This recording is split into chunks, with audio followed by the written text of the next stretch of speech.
News flow out of Washington continues. There's been a story from NBC News suggesting that the president is unhappy with Secretary of Commerce Wilbur Ross over the census debacle of the recent days, and that Secretary Ross is being considered to leave the administration sometime through the summer. We have a quick conversation with our Martin Schenker as he heads to the studio to look at other Washington events in our next hour. Marty, he's 81 years old, and there's allowed to be change in an administration. Secretary Ross is dramatically different than the exit of Secretary Acosta, isn't it?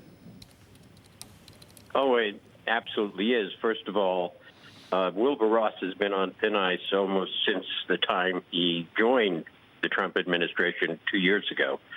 So the fact that Donald Trump is unhappy with Wilbur Ross has been the case for quite a long time.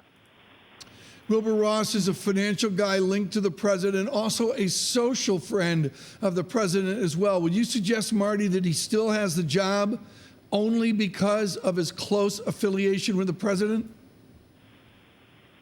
Well, I think he still has his job because he was an effective implementer of Donald Trump's policies.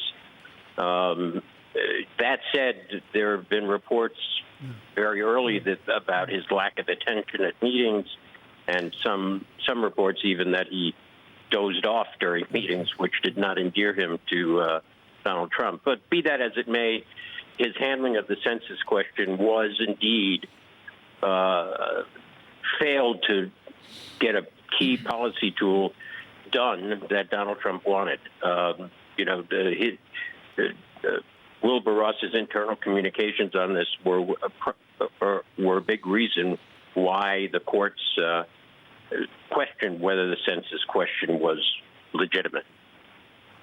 Marty, great to have you with us. Should a global audience read any more into this beyond the census question that you've just talked about? No, I don't think so. The other thing is that Donald Trump, if he were to ask Wilbur Ross to leave, would probably want to appoint a real hardliner on trade in his stead. So the only thing beyond the census question people need to consider is what kind of Commerce Secretary you would get after Wilbur Ross. And one of the things you would definitely get is an acting Commerce Secretary, because that seems to be Donald Trump's game plan, is to avoid Senate confirmation and just appoint people.